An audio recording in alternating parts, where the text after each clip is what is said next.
Bueno, buenas tardes. Sería una osa idea por mi parte presentar a Marisa Tejedor, por lo tanto, no voy a hablar de Marisa porque me parece que no cabe que yo me ponga a hablar de Marisa ni a presentar a Marisa a ustedes. Por lo tanto,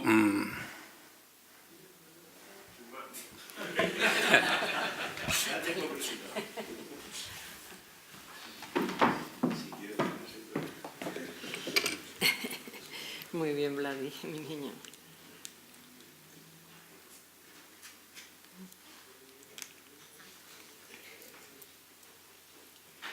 Señor director de la Real Sociedad Económica de Amigos del País, señores socios, señoras y señores, en primer lugar, mi agradecimiento a los organizadores del curso por haberme invitado a participar en él y que además tiene un valor añadido el que se celebren las sesiones aquí en esta ilustre casa y estoy por ello encantada. Tengo que agradecer también al doctor Rodríguez Brito que haya aceptado cambiar el orden de las intervenciones de esta tarde, pero tenemos un compromiso y tengo que estar en un acto en Santa Cruz a las 8:30, por lo que me tendré que ausentar después de la intervención. Así que, Vladimiro, muchas gracias. Les voy a hablar de la desertificación en Canarias, haciendo especial incidencia en el impacto de la agricultura en este grave proceso. La desertificación, según Naciones Unidas, es el proceso de degradación de las tierras de zonas áridas, semiáridas y subhúmedas secas, consecuencia de variaciones climáticas y de la actividad antrópica. El interés de Naciones Unidas por la desertificación no es actual.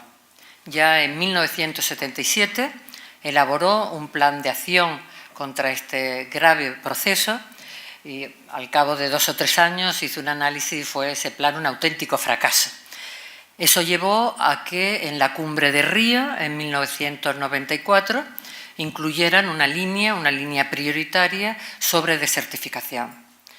En la Cumbre de Río, además, Naciones Unidas instó a los países participantes a que elaboraran una convención de lucha contra este proceso.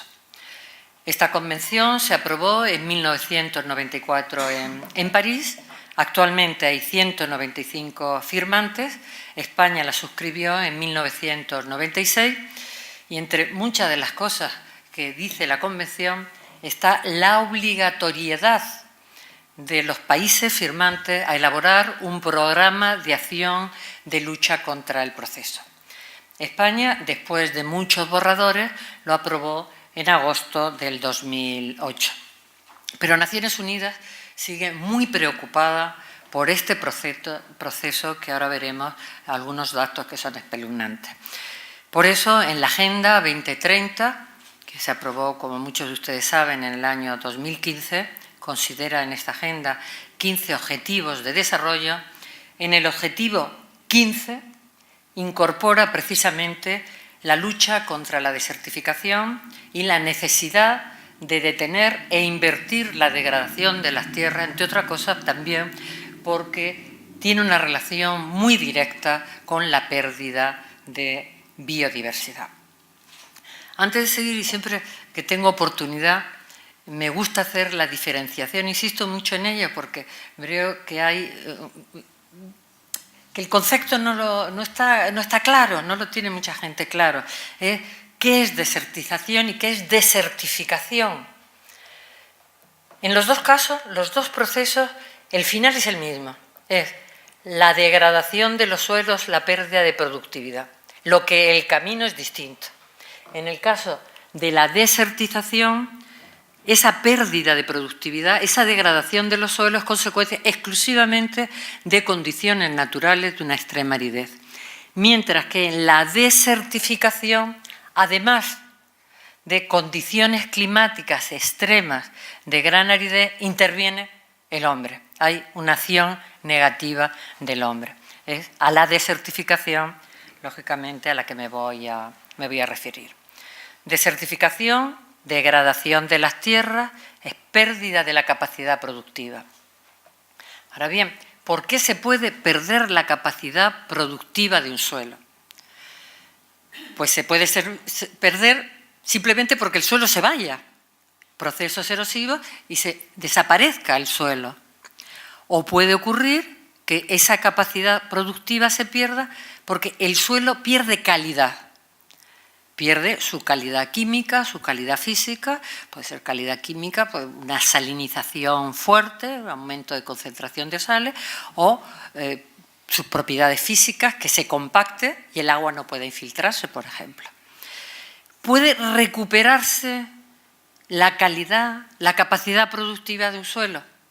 Pues en el caso de la pérdida física del suelo es imposible. Es imposible, entre otras cosas, porque yo quiero recordarles que para formarse un suelo se tarda cientos, miles e incluso millones de años para que se forme una superficie, un espesor muy pequeño de suelo. Sin embargo, para que se degrade y sobre todo para que se pierda por erosión, por ejemplo, hídrica, es suficiente pocas semanas o meses o pocos años. ¿La calidad de un suelo se puede recuperar? Bueno, depende a qué nivel de degradación pues se haya llegado. En muchos casos es absolutamente irreversible.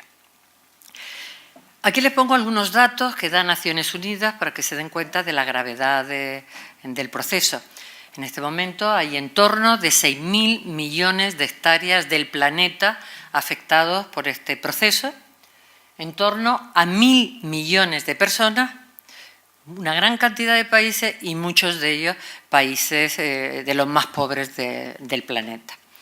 En torno a 24 billones de toneladas de suelo fértil se degrada cada año. Naciones Unidas nos dice que el ámbito geográfico susceptible de sufrir el proceso de desertificación corresponde a las zonas áridas, semiáridas y subhúmedas secas. ¿Qué zonas son estas? Pues estas zonas son aquellas que tienen una relación entre la precipitación anual y la evapotranspiración potencial entre 0,05 y 0,65. Es decir, la relación entre la cantidad de agua que cae al cabo del año por lluvia y la cantidad de agua que podría perderse si hubiera agua. Esa relación, dice Naciones Unidas, que está entre 0,05 y 0,65. Ahora veremos qué pasa en nuestro territorio. La desertificación es un problema complejo. Es un fenómeno muy complejo. Es un problema medioambiental, evidentemente que sí, pero es un problema social y un problema de desarrollo. ¿Por qué es tan complicado luchar contra la desertificación? Pues es muy complicado porque hay una gran cantidad de sectores que están implicados y que influyen negativamente en este proceso, aunque también lo pueden hacer positivamente, evidentemente. Influye el medio ambiente, la agricultura, a la que voy a hacer incidencia dentro de un momento, la hidrología, la ordenación del territorio, la economía, la educación, todo eso tiene incidencia en la desertificación. Bien, vamos a entrar ya en Canarias. ¿Cuáles son los factores que llevan a la desertificación? Voy a citar algunos, no voy a entrar en todo porque si no los 32 minutos que me han dado pues los tendría que ampliar. Bueno, de origen natural, climático, topográfico, edáfico, cobertura vegetal, origen antrópico, pues tienen aquí una lista de ellos que ahora comentaré algunos brevemente. El clima. Las zonas áridas de nuestro archipiélago son de las más áridas de la Unión Europea. Piensen, por ejemplo, en Lanzarote o piensen en Fuerteventura, sin ir más lejos. En esta zona, la precipitación anual, es decir, la cantidad de agua que cae al cabo del año por lluvia, no suele superar los 150 milímetros. Nuestro grupo lleva trabajando muchos años en el sur de la isla de Fuerteventura, tenemos ahí una estación meteorológica y hay años que no se llegan a 50 milímetros, es prácticamente el desierto. La evapotranspiración potencial, la cantidad de agua que pudiera perderse si hubiera, supera los 2.000 milímetros al año. Es decir, que la relación entre la cantidad de agua que cae y la posibilidad de pérdida está en torno a 0,06. Fíjense la horquilla que decía Naciones Unidas para las zonas de más riesgos de desertificación del planeta, entre 0,05 y 0,65. Y nosotros estamos en la parte inferior de la horquilla, es decir, que la situación es realmente grave. Pero es que esta pluviometría, esta lluvia que cae, que es poca, cae normalmente, se concentra en muy poco tiempo y con cierta intensidad, y es una pluviometría, una lluvia muy erosiva. Es decir, es poca lluvia, pero muy erosiva. Aquí tienen, en estos esquemas de mapa, pues las zonas con riesgo de desertificación de Canarias, que son los colores rojo, marroncito, amarillento y el verde claro. Estamos hablando entre el 82 y el 95% de la superficie de nuestro archipiélago. Este margen entre un 82 y un 97 depende de la metodología que hayamos utilizado para estimar la evapotranspiración potencial. Pero fíjense ya por isla, superficie de cada una de las islas con riesgo de desertificación. Y no ya con riesgo, sino que la desertificación está allí, hay evidencias claras. El 100% de Lanzarote y Fuerteventura, el 90% prácticamente de Gran Canaria, el 85% de La Gomera, 79% del Hierro, 70% de Tenerife, y en La Palma es la isla que menos superficie tiene este riesgo. Factor topográfico. Todos sabemos que son islas que son abruptas, que tenemos muchas pendientes. ¿Qué ocurre? Que acusada pendiente reduce la capacidad de infiltración del agua en el suelo, y lo que no infiltra fluye por la superficie y va al mar, y es pérdida de suelo por erosión. Hombre, me pueden decir Lanzarote y Fuerteventura, que son las islas, al principio, que llamamos más áridas, son también las más llanas. Pues aquí tienen algunos datos, para que salgan ustedes una idea. Aquí tienen pues diferentes márgenes de pendiente y el porcentaje de cada una que hay en cada una de las islas. Yo he separado el porcentaje de pendientes superiores al 10% que tiene cada una de las islas. Fíjense que movimientos laterales de agua empiezan ya con pendientes superiores a 3%, que pendientes superiores a 3% es que muchas veces ni nos damos cuenta, ya hay movimientos laterales. Pendientes superiores al 10% significa que hay que tomar medidas de conservación para utilizar esos suelos. Pues fíjense en las islas llanas, Lanzarote y Fuerteventura, 34% de Lanzarote, el 50% de la superficie de Fuerteventura tienen pendientes superiores a 10%, factor, por tanto, que influye en la pérdida de suelo por erosión. ¿Y qué decir de los suelos? Los suelos son, en estas zonas áridas de nuestro archipiélago, escasos. Son escasos, tienen muy poca materia orgánica, por tanto, son suelos que no tienen estructura, son suelos muy mal estructurados, suelen ser muy pedregosos, muy salinizados, sellado superficial. En definitiva, son suelos de una gran fragilidad, son suelos que simplemente con mirarlos empiezan a degradarse. Es decir, cualquier agente externo, cualquier lluvia, sin ser excesiva, ya influye negativamente sobre esos suelos. Hombre, me pueden decir, hay zonas, por ejemplo, en Lanzarote y Fuerteventura, que hay suelos potentes, ¿sí?, en zonas protegidas, suelos que evidentemente no se han formado en las condiciones climáticas actuales. Son suelos que se han formado en unas condiciones climáticas de mucho mayor humedad que las actuales y que están allí, se están erosionando, etcétera. Es decir, los suelos son también indicadores muy buenos de los cambios climáticos que se han producido en nuestras islas a lo largo del Cuaternario. Cobertura vegetal, si hay muy poca agua, pues la cubierta vegetal es escasa y dispersa. Si no hay cubierta vegetal, los suelos no están protegidos, en consecuencia, los agentes externos actúan y se favorecen los procesos de erosión. En cuanto a los factores antrópicos, voy a citar algunos. Sobrepastoreo. El sobrepastoreo ejerce un efecto negativo sobre el suelo, porque, por una parte, la vegetación come la vegetación, desaparece la vegetación y desprotege el suelo frente a los agentes externos, y el pisoteo del ganado genera compactación del suelo e impide la infiltración y, por tanto, favorece la escorrentía y favorece su pérdida. La agricultura intensiva. Todos ustedes saben que a partir de los años 60 del siglo pasado, pues la agricultura basada en el uso indiscriminado de fertilizantes y fitosanitarios. En este momento un porcentaje muy importante de los suelos sometidos a agricultura intensiva tienen un nivel de degradación altísimo, sobre todo de salinización. Es verdad, hay que reconocer, que en los últimos años se han tomado y se están tomando medidas de control de este tipo, entre otras cosas también porque estaban influyendo en nuestra capa freática, en nuestras aguas.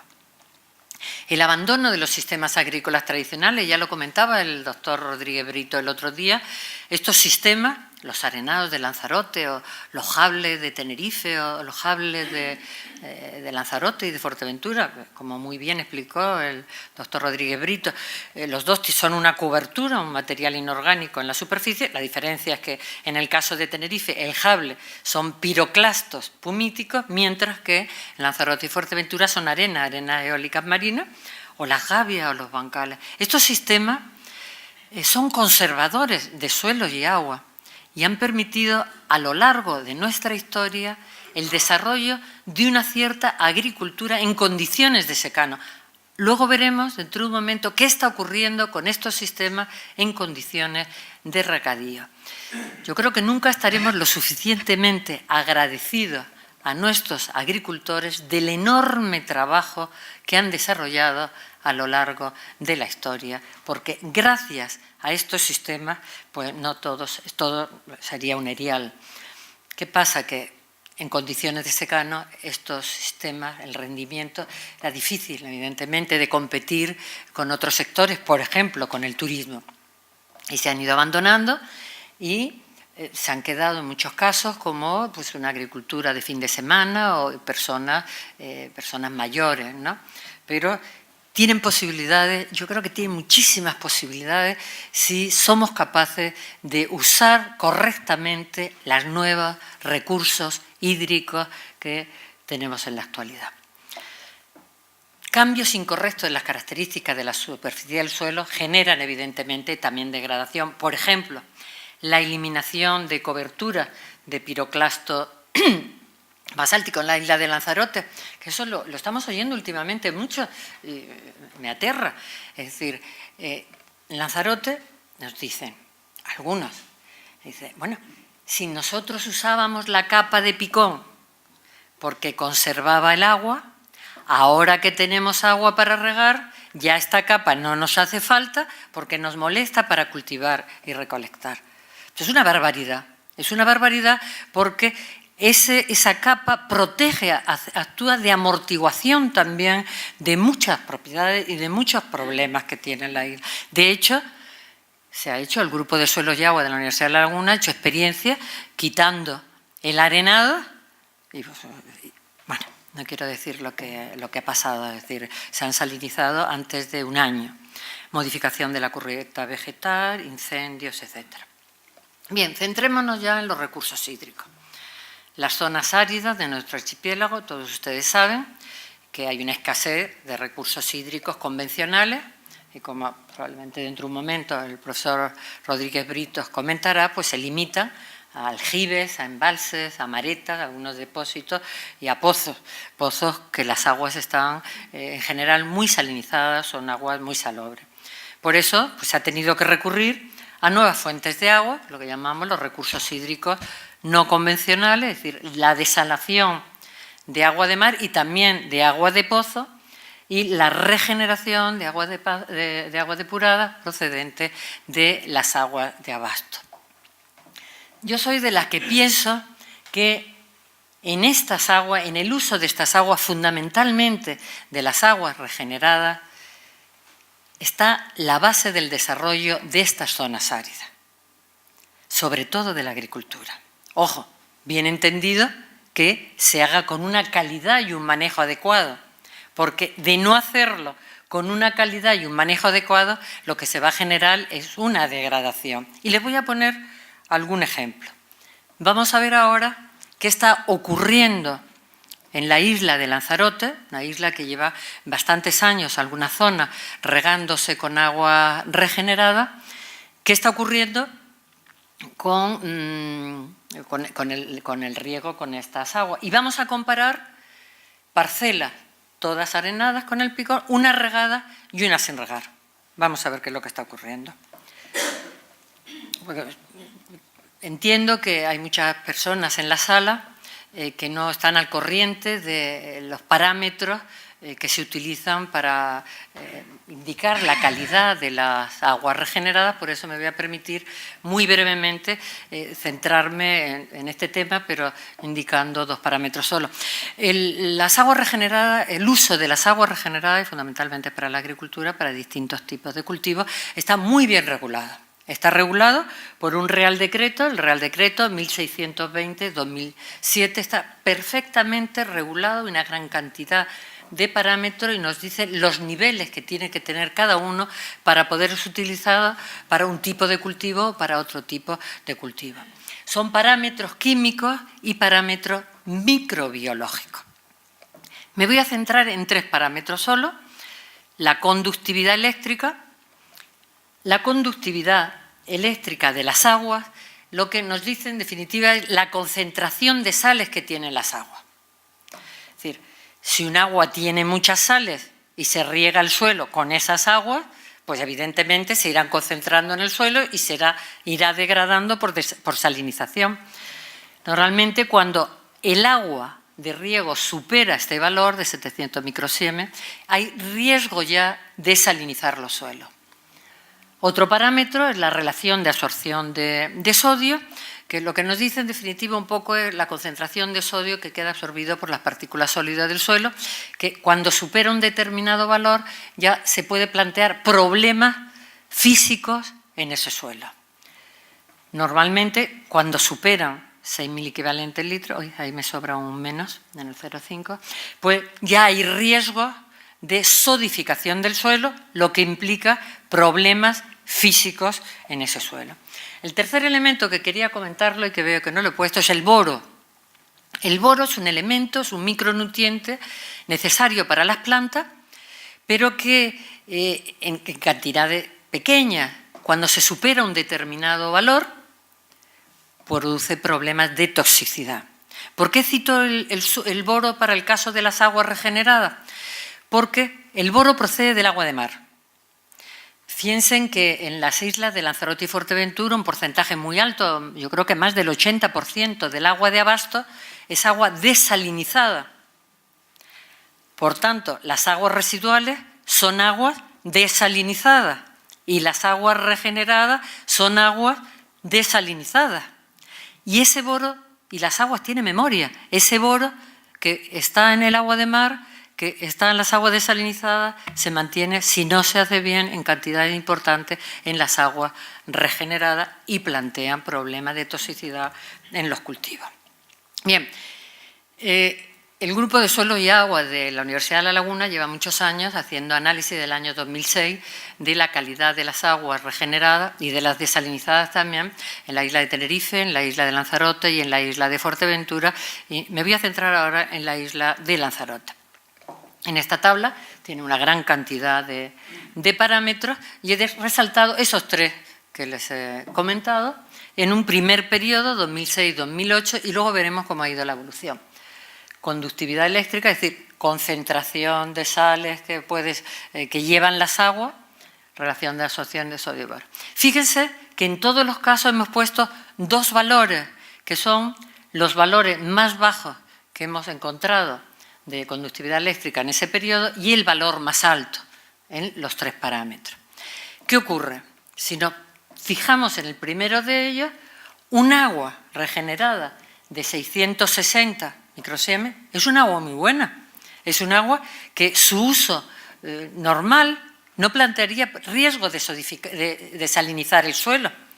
Pero ¿qué ocurre? Que hay valores de 600, pero hay valores de 1800. Es decir, que Incluso veremos ahora que estamos sacando agua regenerada de 2000 y pico, es decir, que es una barbaridad para regar los suelos. Lo mismo pasa que de repente sale un agua de 6 con RAS de 6 y de repente con 14. O agua 0,15 de boro, 1,32, los valores más bajos de estas aguas son muy buenos, es decir, no plantearían problema de degradación del suelo. Sin embargo, los otros sí plantean el uso para el riego de esas aguas, plantearían el problema. Primer problema importante que encontramos de las aguas regeneradas, la gran variabilidad en los valores. Es mejor, fíjese lo que le digo, que haya una calidad un poco peor, pero que sea regular en el tiempo, porque eso permitiría hacer sugerencias a los agricultores en cuanto al manejo. Pero es imposible hacer sugerencias si un agua te sale una vez de 600 microsiemens, es decir, con pocas sales, y luego al mes te sale con 2000. Es decir, ahí no hay manera de controlarlo. Y eso es un problema importante. Fíjense, desde el 2006, que empezamos, al 2016, este es el límite a partir del cual ya el uso de estas aguas plantea riesgo de salinización de los suelos, de degradación. Fíjese que no solamente no se ha ido mejorando, sino que se ha ido empeorando la calidad de esas aguas. Y estoy citando la Vega de Machín, en la isla de Lanzarote, que es una de las zonas que lleva más años regándose con aguas regeneradas que superan ya los 10, hay zonas incluso con 15 años. Fíjese, este año los valores, la variabilidad sigue siendo enorme y valores enormes. Hemos hablado con la empresa, aproximadamente creo que fue en el 2013 cuando hubo un cambio de empresa, también con la Administración Insular y la Administración Autonómica, y la empresa fue muy clara. Es el canal de Isabel II, que es una empresa muy seria, es una empresa realmente seria, y fue muy clara. Nos dijo, mire, nosotros lo que hemos tratado primero de resolver el problema biológico, el problema microbiológico, porque les aseguro que había problemas graves. Había problemas graves. Dice, y una vez resuelto, en este momento está resuelto, las aguas residuales, ese problema ya no existe, entonces nos vamos a meter a resolver el problema químico. Y en eso está. Fíjense también el otro parámetro, la relación de absorción de sodio, como se supera siempre el límite recomendado. Sí que parece que este último periodo ha sido un poco más regular el agua, y solamente en el boro es cuando se ha visto una mejora bastante considerable. Fíjense que ya está dentro de los niveles, pues, niveles correctos, vamos, dentro todavía un poco superior, pero no está nada mal. Bien, ¿qué es lo que pasa en los suelos que se han estado regando con las aguas de esta calidad? Pues vamos a ver. Vamos a comparar parcelas pegadas. Aquí tienen algún ejemplo de parcelas que están regadas con estas aguas y en el entorno hay parcelas también arenadas que no están regadas. Vamos a comparar los datos, salinidad y boro fundamentalmente, de unas y otras. En la gráfica de la izquierda tienen ustedes 6 fincas y los valores de esta conductividad eléctrica. Estos son de suelo, 0,10 centímetros de suelo, y en rojo tienen los valores de cada una de las fincas de las parcelas no regadas. Y en azul tienen la concentración de sales en los suelos regados con esas aguas, de esas conductividades, de esa calidad que le estábamos poniendo. Bueno, yo creo que no hace falta mucha explicación, es decir, que en los suelos que se han estado regando, la variabilidad enorme en cuanto a los valores, y han crecido, han aumentado considerablemente la conductividad del suelo. Es decir, ya en muchos casos se está superando los niveles críticos que plantearían pues ya restricción de algunos cultivos. Si esto es de 0 a 10 centímetros, aquí tienen de 10 a 30 centímetros, yo creo que es muy claro. En los suelos no regados, la concentración de sales es baja, no plantea ningún problema de restricción de cultivo, y en los suelos regados con esa calidad, pues fíjese cómo está aumentando considerablemente la salinidad. El boro, un elemento que les decía importante para las plantas, un micronutriente, pero que en cantidades altas, pues plantea toxicidad. Concentración de boro. Este límite es el límite de boro en el suelo a partir del cual, es lo que llamamos el límite de tolerancia, a partir del cual ya se pueden empezar se pueden plantear ya algunos problemas de toxicidad. Fíjense, en verde es la concentración de boro en los suelos, en la capa arable, de los suelos regados, y en azul la concentración de boro de los suelos no regados. Pues yo creo que tampoco hace falta mucha explicación, es decir, en los suelos regados ha aumentado considerablemente la concentración de boro, y ya en algunos casos tendríamos que estar viendo problemas de toxicidad en los cultivos. ¿Y por qué no hemos visto de momento problemas de toxicidad en los cultivos? Por las características que tienen nuestros suelos volcánicos, que tienen una capacidad de absorción de boro enorme. Pero, vamos, están a punto ya de empezar a aparecer los efectos de la toxicidad. En definitiva, nos encontramos que el riego con estas aguas regeneradas, sin lugar a dudas, a corto plazo está llevando un mayor rendimiento, es decir, pero esto es clarísimo, es decir, la densidad de cultivo es mucho mayor, la producción es mucho mayor, de batata, por ejemplo, pues hay 2 cosechas al año, que en secano que solamente había una cosecha, es decir, que el rendimiento a día de hoy con las aguas regeneradas es mucho mayor que en secano, eso no hay duda. Pero ¿qué ocurre? Lo acaban de ver ustedes, se están empezando a aumentar la concentración de sales, a aumentar la relación de sodio, empieza a aumentar la concentración de boro, es decir, que si mantenemos esas calidades y manejos de agua, se va a llegar a la degradación del suelo. Degradación del suelo que empezaremos con una restricción de cultivo, si siguen empeorando los valores, disminución del rendimiento, y llegar a un momento que no es disminución del rendimiento, es decir, que no se podrá cultivar. No me entiendan mal, yo no estoy diciendo que no se utilicen estas aguas, ni muchísimo menos, soy de las que las defiendo. Lo que sí defiendo también el control de estas aguas y que se mejore la calidad, que se haga un control de la calidad de estas aguas para evitar este problema de degradación. ¿Qué medidas se pueden tomar la lucha contra la desertificación? En el año 2013 el Gobierno de Canarias encargó a un equipo interdisciplinar de la Universidad de La Laguna un plan estratégico de lucha contra el proceso. El objetivo del plan fue pues, definir una serie de líneas de actuación dirigidas a los 3 objetivos que tiene cualquier plan de lucha contra la desertificación: la reducción y o prevención de los procesos de degradación, la rehabilitación de tierras parcialmente degradadas y la recuperación de tierras que han sufrido este proceso. Se definieron 6 ejes prioritarios, 16 políticas y 87 acciones. Los ejes prioritarios pues, son los que tienen ahí: planificación y gestión del suelo, planificación y gestión hídrica, infraestructura de transporte, ordenación urbana y gestión de residuos, turismo y comercio, sensibilización, educación y formación, y coordinación institucional, participación y educación.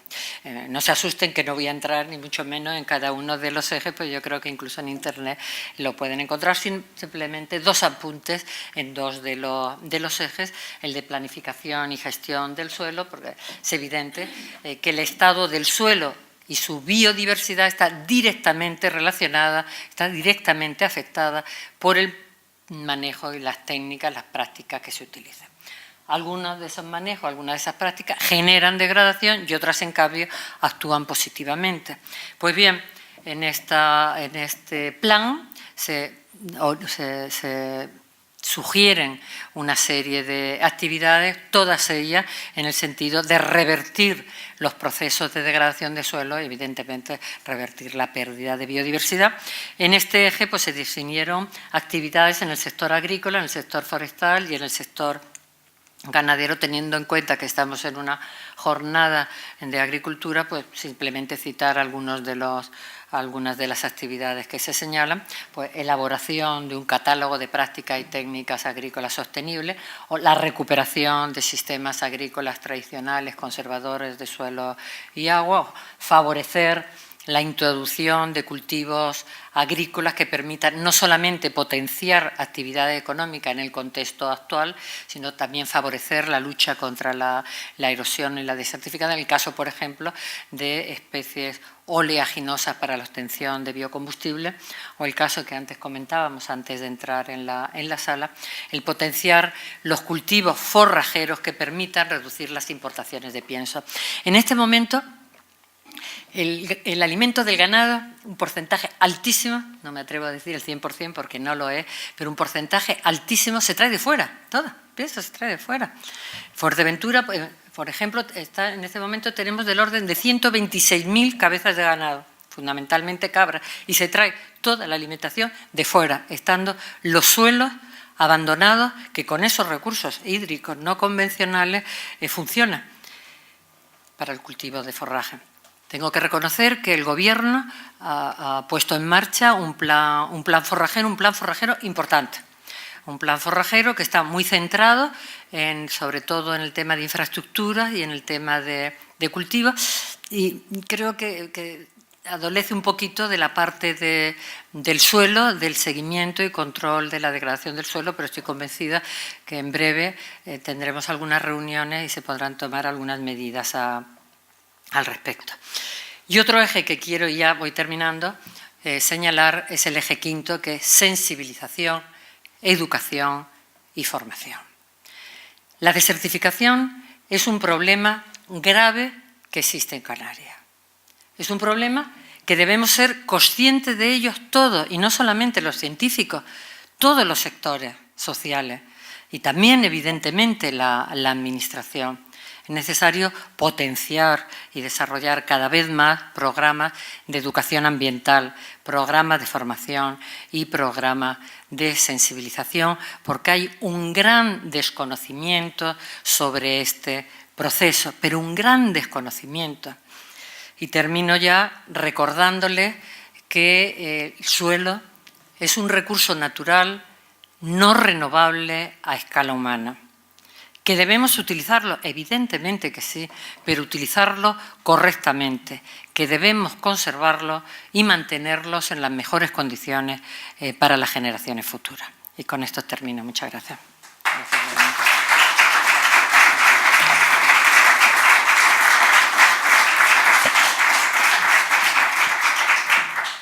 Gracias, Marisa. Como ven, en este caso la Universidad de La Laguna y el Departamento de Astrología o todo el equipo que está en torno a él es un equipo comprometido con otra manera de hacer las cosas. Para los que somos pesimistas y muchas veces criticamos el alejamiento que tiene la Universidad de la Tierra, de nuestra tierra.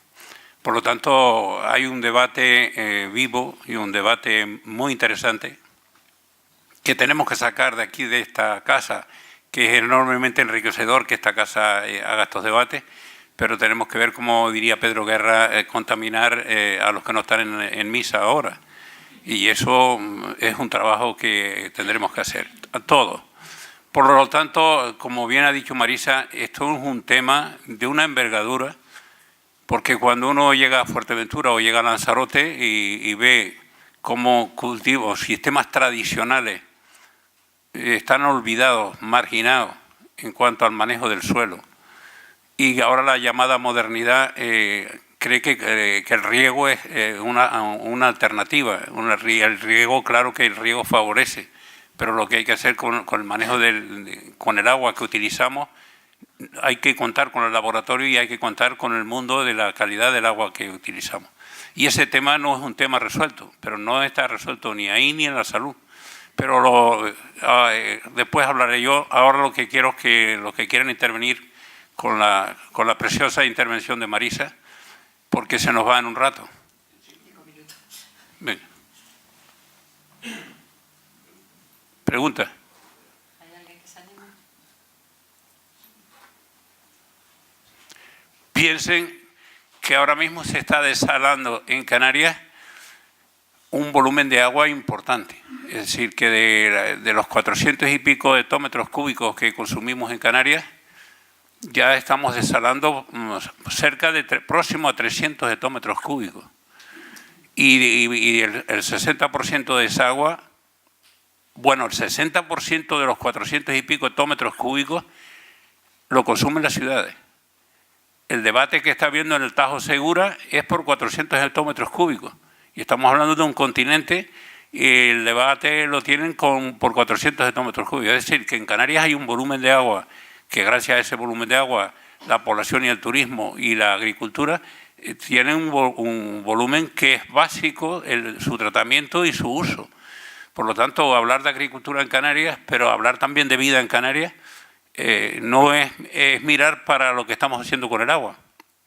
Y en concreto, estamos reutilizando en Canarias menos de 30 hectómetros cúbicos de ese volumen de agua. Es decir, que entre la isla de Tenerife y la de Gran Canaria, lo que riegan en Lanzarote y Fuerteventura, posiblemente no llegue a los 35 hectómetros cúbicos. El resto se depura o se maldepura, pero no se reutiliza. Y la que se reutiliza, nos ha explicado la profesora Tejedor, cómo se maltrata de alguna manera o se ignoran muchos temas tan básicos como la estabilidad de los suelos.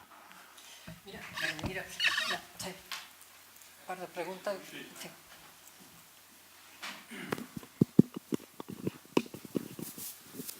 Gracias, muchas gracias por la información dada.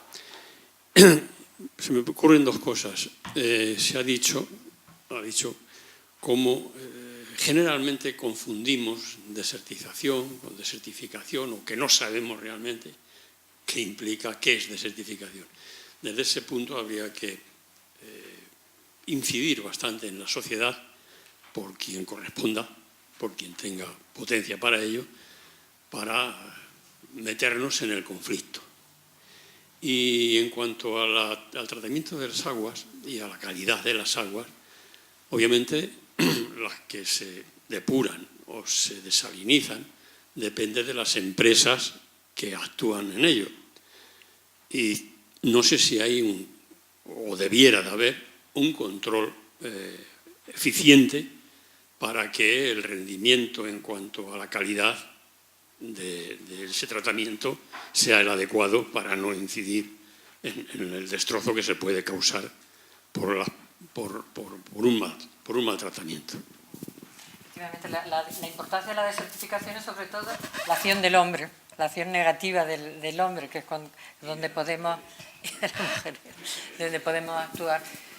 Sí, es competencia de la empresa, pero hay un Real Decreto que regula perfectamente la calidad que tienen que tener estas aguas.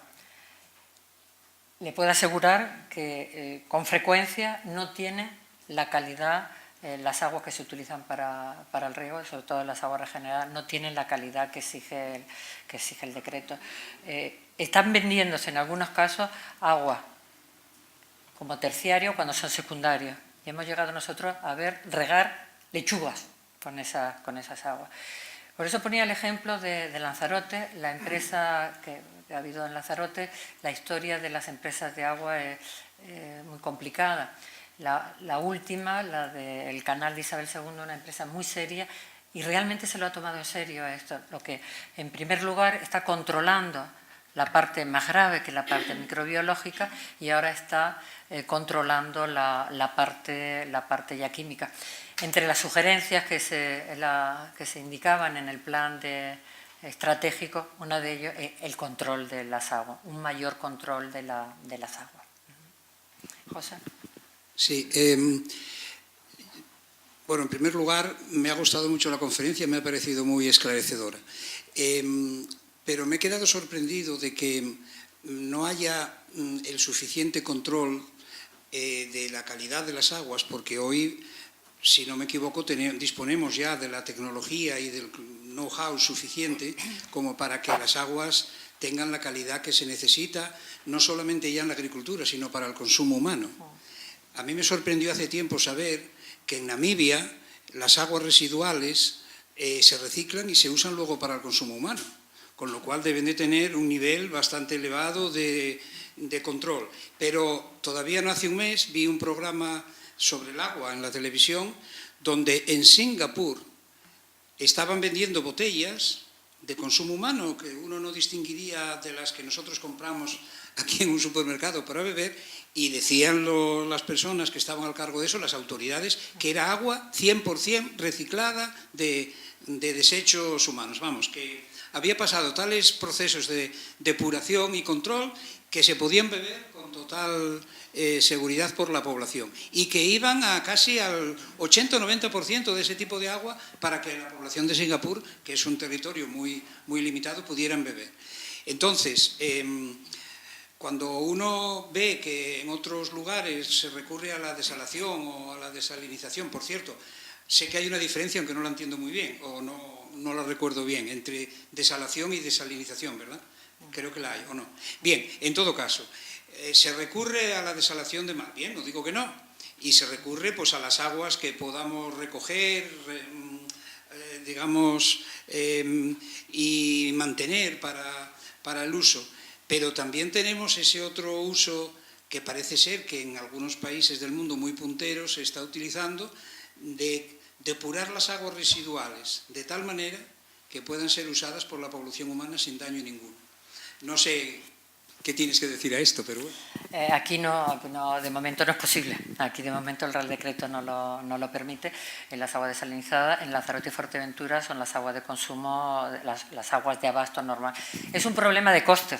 Es un problema de coste que las empresas intentan ahorrarse. Es decir, que en la mejor calidad pues hay unos pasos, son muchos los pasos desde el principio hasta que sale el agua ya regenerada de un terciario, por ejemplo, y hay filtros y hay una serie de cosas que implica dinero y que hay que cambiar de vez en cuando. Entonces, tiene un coste y que la empresa pues intenta ahorrárselo muchas veces. Es decir, yo recuerdo en una de las islas, en Lanzarote en concreto, hace muchos años, que Europa había dado una serie de millones para unos filtros, para la renovación de los filtros, y nunca se hizo. Problema de coste, José.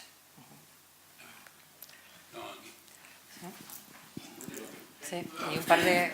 Eso, si no, mañana seguimos, mañana podemos seguir el debate porque en 5 minutos... Es indudable que la calidad de las aguas depuradas o regeneradas va en función de las aguas que se utilicen en el abastecimiento público. Porque el uso humano lo que hace es añadirle sal. Pero es importante que el agua que se esté utilizando para el abastecimiento público, ya sea desalada o ya sea de galerías o de pozos, debe tener la conductividad adecuada para ese servicio.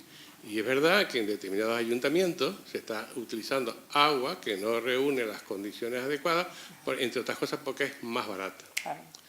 Es indudable que el uso posterior de esa agua a la que hemos dado un valor añadido para depurarla es reutilizarla y utilizarla en la agricultura. Y es indudable que llegaremos al proceso de una segunda desalación en aquellos casos en que el agua de origen de abastecimiento no reúna las condiciones adecuadas. Indudablemente es un capital que en este momento estamos desaprovechando y tirando simplemente al mar, con el inconveniente además serio en la isla de Tenerife que no se están depurando todas las aguas de abastecimiento diario y que es una fuente, como yo repito, de un dinero que se podría estar utilizando perfectamente en la agricultura. Totalmente de acuerdo. El problema, insisto, y lo dije, me parece, una o dos veces en la ponencia, que pienso que el desarrollo de nuestras zonas áridas pasa por el uso adecuado de esas aguas. Si no, no tendremos que hacer... Nosotros hemos hecho unos cultivos durante muchos años de cultivos energéticos en la isla de Fuerteventura, en el sur de la isla de Fuerteventura, regando con aguas de este tipo y bueno, hemos sacado biodiesel, es decir, que biocombustible de una calidad que cumple todas las normativas, todas las normas ISO que son de aplicación, y aquello era un vergel, absolutamente un vergel. Y es una zona de piloto, si quieren, pero eso es extrapolable a otras zonas de la isla y de las zonas áridas. Insisto que el desarrollo de nuestras zonas áridas pasa por el uso adecuado de estas aguas. Y me van a perdonar, pero me tengo que ir. Mañana, si quieren, la seguimos.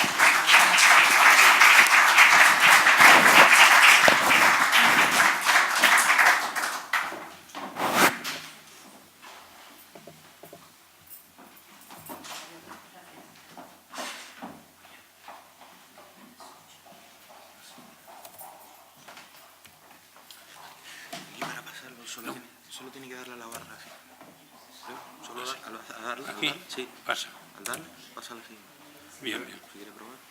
Sí, sí. Bueno, buenas tardes. Después de la intervención de Marisa, lo que les voy a decir yo voy a hablar en un lenguaje coloquial, aparte de un tema del interés y de la envergadura que tiene este tema. Pensemos que en Canarias el agua ha sido siempre clave y en el mundo también. Y en Canarias vivimos desde el siglo XVI hasta el siglo XX con 100 millones de metros cúbicos de agua, que es lo que daban los manantiales de Canarias.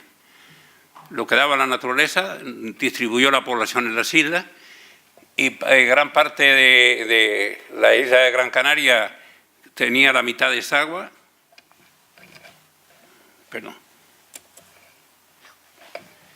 Tenía la mitad de esa agua y el resto de las islas, Tenerife y La Palma y La Gomera, tenían el resto de ese 50%. Y eso dio lugar a que la isla de Gran Canaria, hasta el siglo XX, fuera la isla con más economía, aparte de tener la economía que el gofio de millo esté en Gran Canaria o el ron, una bebida caribeña, y en las otras islas tengamos el vino, tiene que ver con la cultura del agua y la cultura de aprovechamiento del agua que estuvo la isla de Gran Canaria. Posteriormente, la tecnología de la revolución industrial generó el sistema de pozos y las galerías para desarrollar, hasta mediados del siglo XX, todo el tema de pozos y galerías para dar lugar a que en Canarias se hayan construido más de 4.000 pozos y próximo a 2.000 galerías.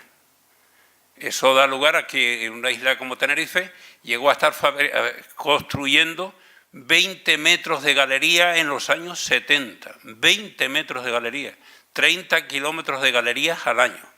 Es una cifra increíble y se estuvieron sacando gran parte de los recursos que estaban en el subsuelo. No, la nevada o las lluvias no reponían el volumen que sacaban. Y ese sistema dio lugar a que la isla de Tenerife sea demográficamente la más poblada y la que tiene más agricultura de regadío hoy en Canarias. Ese sistema, primero de las Canarias preindustriales y posteriormente la Canaria de los pozos y las galerías, de la tecnología de la elevación de agua de pozos y demás, está hoy en crisis y hoy tenemos que leer otra lectura del agua y del uso del agua en Canarias. Por lo tanto, cuando vemos ese cuadro, a partir de los años 80, bueno, en Gran Canaria la actividad productiva fue más acelerada que en Tenerife, hubo un capitalismo más desarrollado, llegó a producir más plátanos que Gran Canaria que Tenerife, por supuesto más tomates, y en los pozos de Gran Canaria pues llegaron a niveles de bajar hasta 8 metros al año en la sobreexplotación de los pozos en la isla de Gran Canaria. En Tenerife esto llegó hasta los años 80 y ahí vino cuando la ley de aguas y cuando nos planteamos una serie de personas que había que frenar el proceso como se estaba llevando, que no llegó a La Palma, que es la única isla que se escapó de ese proceso, nos trataron como delincuentes y no vengo a contarles la historia de cómo estuvimos algunos por ahí perseguidos con policías vestidos de paisanos para que no nos zurraran. Pero eso son parte de anécdotas de viejos, pero parte de la historia de esta isla cuando decíamos que no se podía seguir sobreexplotando el acuífero de esta isla como se estaba sobreexplotando. Es decir, 20 metros de galería o 20 y pico metros de galerías al día era un disparate.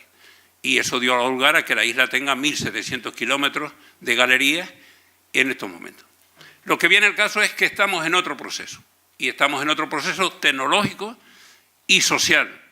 Hoy hay tecnología, antes estaba planteando Soliño sobre la depuración, hay tecnología, y nos explican los que están al frente como técnicos del tratamiento de agua, hay tecnología para que el volumen de agua que consume esta población, que es más del 50% de todos esos 400 y pico hectómetros de agua que tenemos en Canarias, más de la mitad la consumimos en las zonas urbanas, hoy hay tecnología para reutilizar esa agua. Y tenemos que hablar de eso para la agricultura. Y tenemos que hablar de eso para gestionar el agua de otra manera. Sin embargo, eso hoy no está asumido.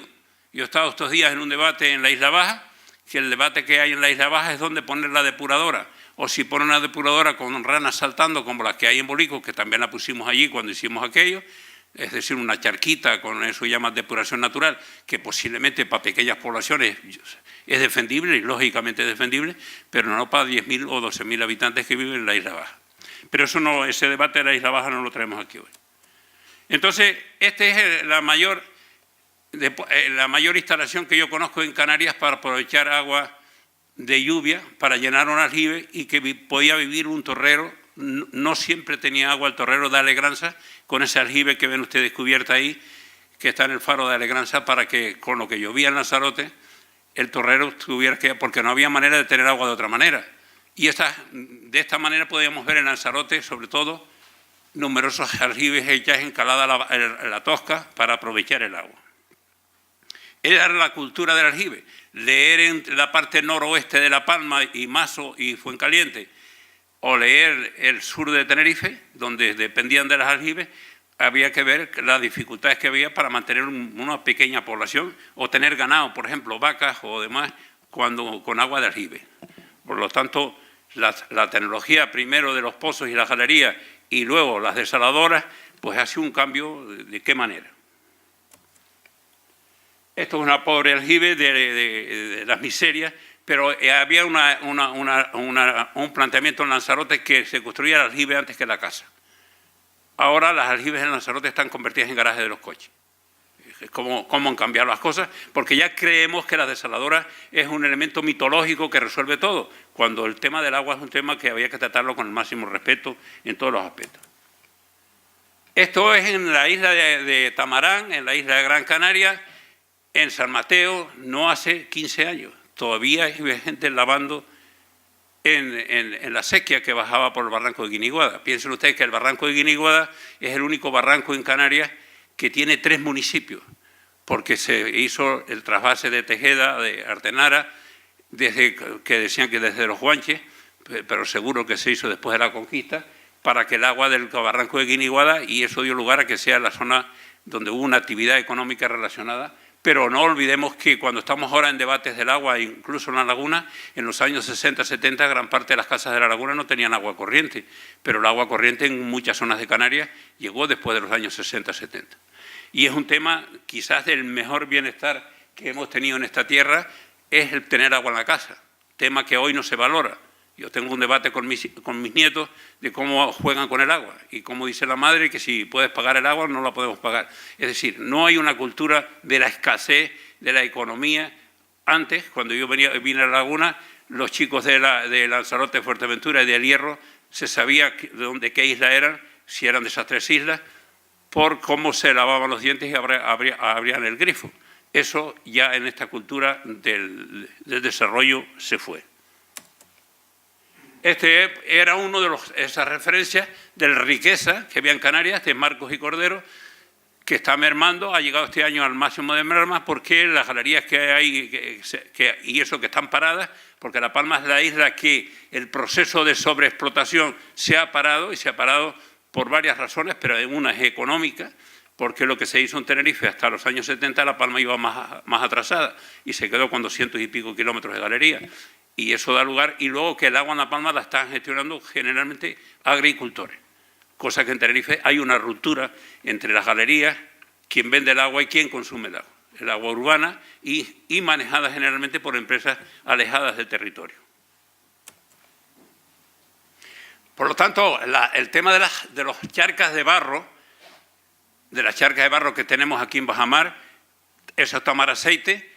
El tema de la economía del agua, aprovechando las arcillas, la cultura del regadío que había en Gran Canaria era la más desarrollada. Posiblemente las charcas de Bajamar fueron maestros que vinieron de Gran Canaria, como había maestros para otra serie de cosas, pero hay que ver qué cultura hubo de economía de aprovechar el agua.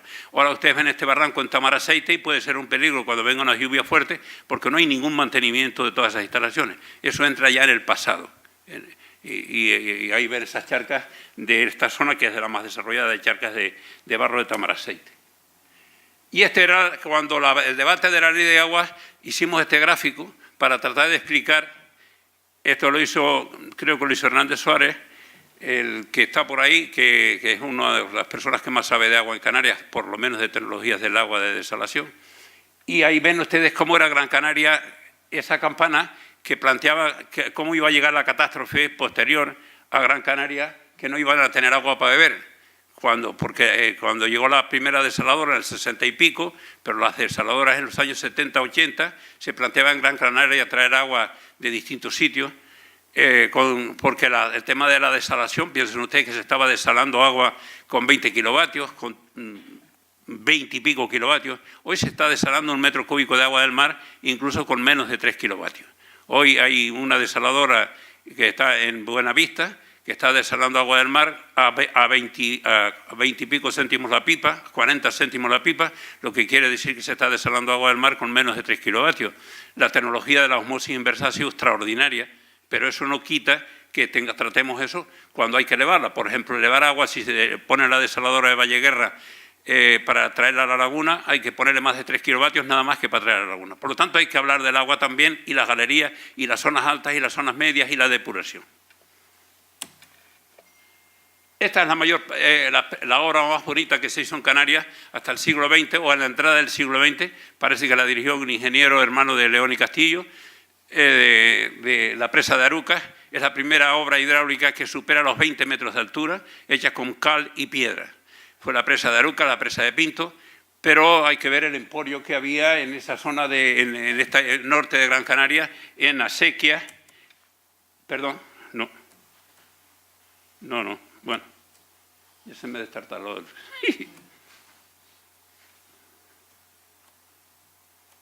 Esperemos que la maquinita está. Bueno, mira a ver si lo puedes pasar. Ustedes perdonen porque yo siempre manejaba las diapositivas. Ahora mi hijo me escaneó las diapositivas y, a ver, sí. No. Oye, vuelva. Son...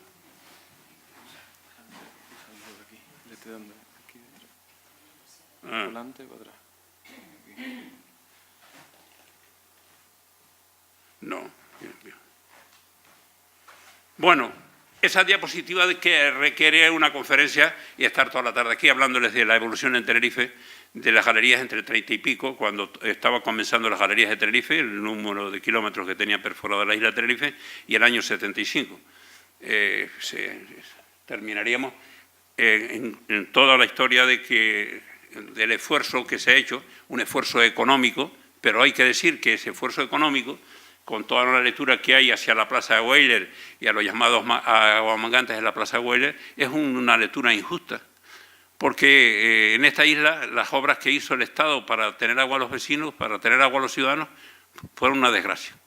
Entonces el agua de esta isla la alumbró la gente con economía, que ha habido pícaros como en tantas otras cosas de la vida, pero el agua de esta isla la hizo varias generaciones de un trabajo que no hay, y es lamentable que no haya en esta isla monumentos a los cabuqueros o a los que han hecho las galerías, porque hay que ver la cantidad de gente que murió haciendo galerías, y hay que ver el esfuerzo que he puesto en las galerías de esta isla. Ayer mismo estuve yo en el sur pero bueno, no les voy a hablar de ese mapa de mil y pico kilómetros, de cómo está la parte estrecha de la isla entre Acentejo y la parte del Valle de Güímar y Fania, de cómo están las galerías machacando ese territorio y cómo ese acuífero se ha venido abajo precisamente por la sobreexplotación que ha tenido. Pero igual podemos estar hablando de otras muchas zonas, de cómo está la ladera de Tigaiga o cómo están algunas zonas de Arico, Fania, o más al sur, o la zona de Guiedísora.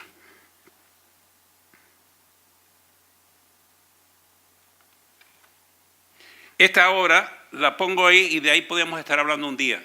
Ese canal es el canal del sur en el barranco de Tamadaya. Hablar de la isla de Tenerife, del sur de Tenerife, es hablar de este canal, de un esfuerzo que se hizo a partir de los años 40. El año 50 llegó el canal del sur a Granadilla. Había que ver lo que era el sur de Tenerife antes de la llegada de este canal. El sur de Tenerife tenía 2 o 3 oasis. Uno era el de Adeje, otro es el de Güímar, con el río Badajoz, también era el de Añabingo, en Aranzo, y un poco Las Vegas en Granadilla.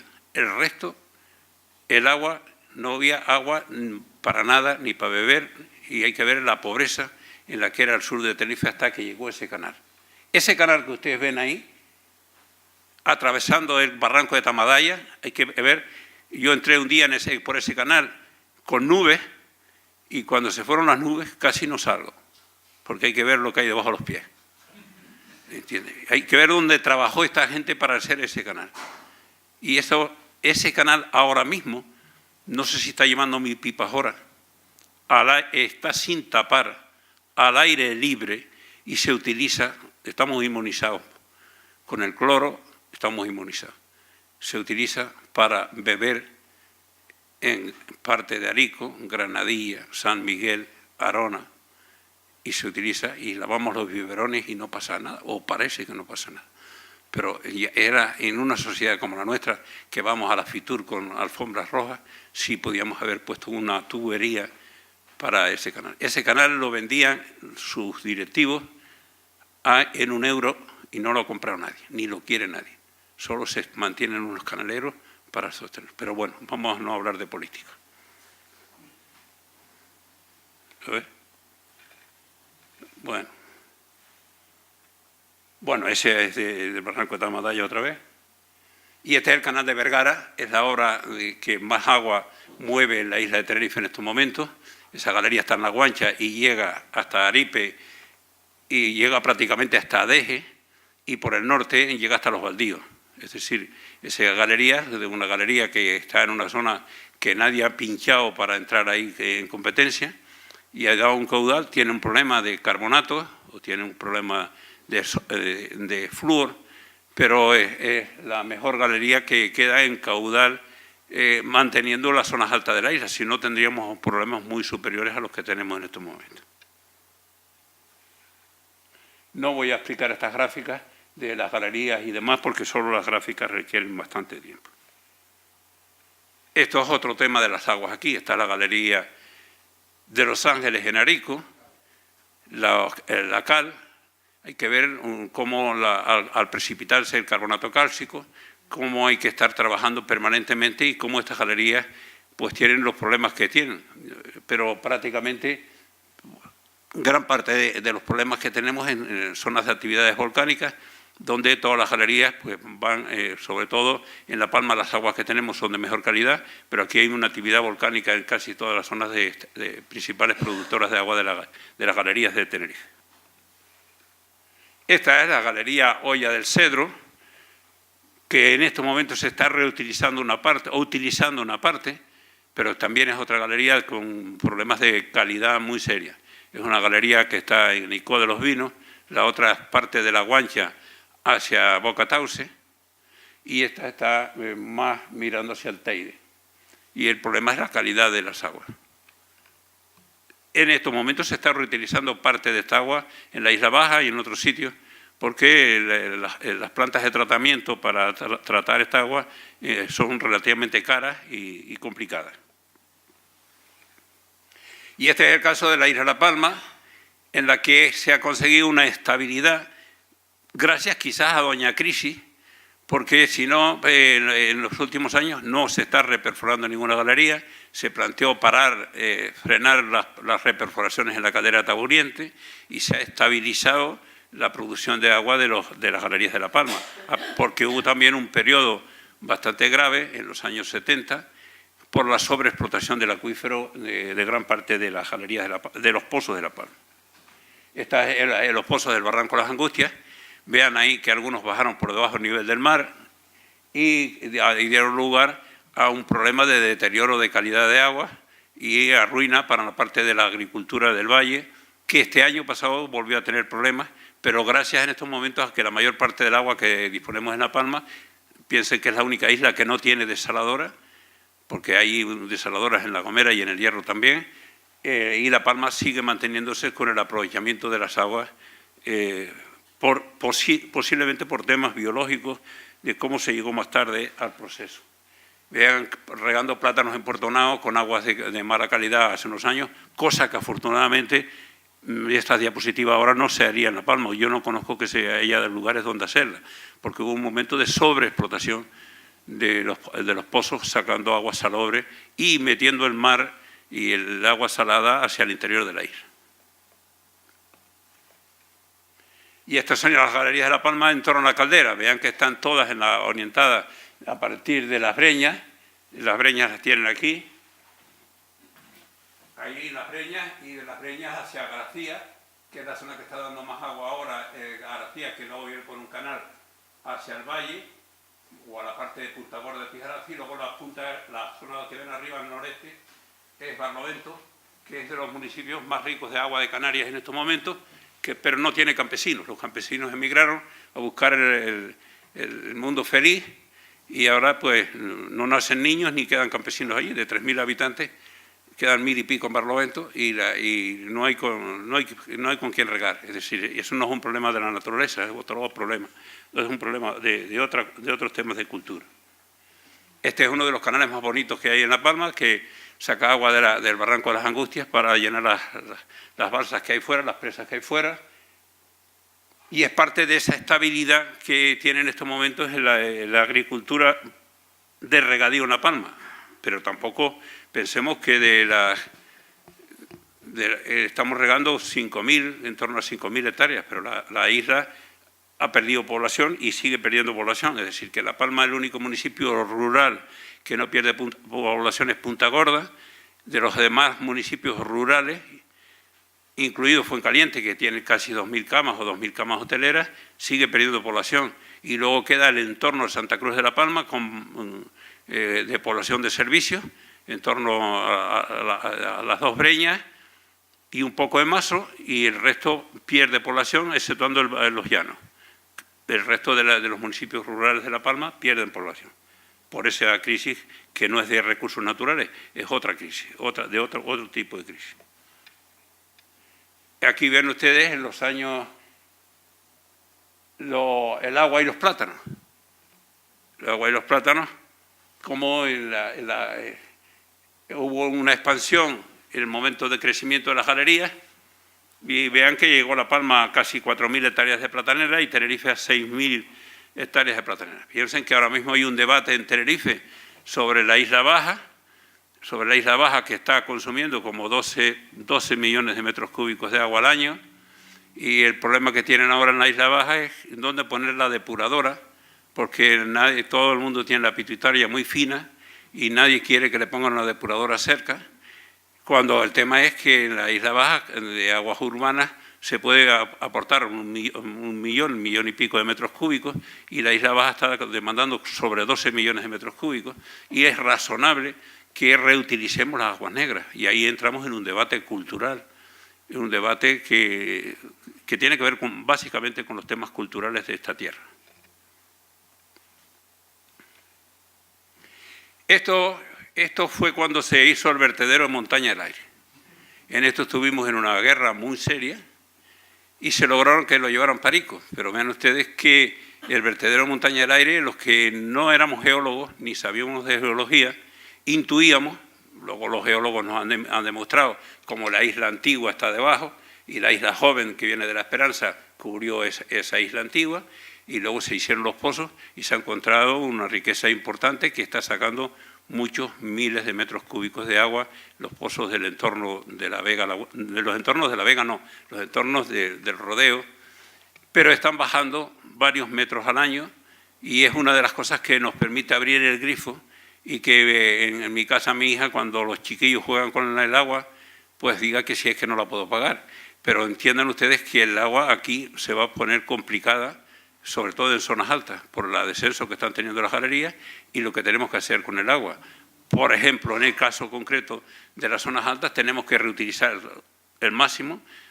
En este mismo caso, las aguas depuradas, debíamos depurar las aguas en la laguna, evitar que no hay para qué llevarlas para Santa Cruz, con las aguas que estamos llevando ya para las galletas desde Santa Cruz y las nuevas depuradoras que van a poner, posiblemente se puede regar, o el Valle Güímar, de la población que hay, se puede regar bastantes zonas bajas.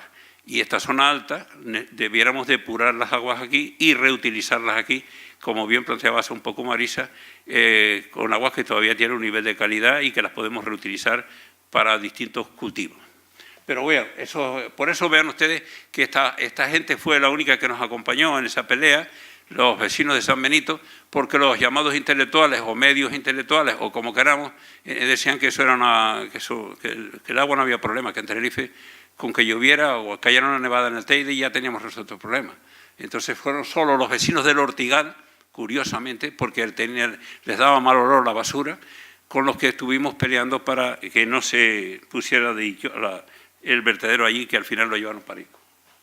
Esto es una diapositiva de Aripe y pone de manifiesto un tema de calidad de agua, pero también de calidad de ciudadano, de cómo se ha dilapidado una cantidad de recursos en un mundo que podíamos haber hecho y teníamos que haber hecho algún aspecto más colectivo del tema del agua. Claro que había calidad de agua y muchos de esos tubos tienen que ver con agua de peor calidad, pero muchos de esos tubos tienen que ver con vanidades personales y con miserias personales.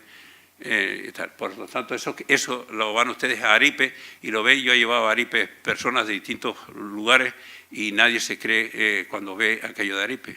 Y eso pone de manifiesto parte de lo que ha sido nuestra cultura también con el agua. Y esto es una muestra de lo que nos planteaba Marisa hace un momento.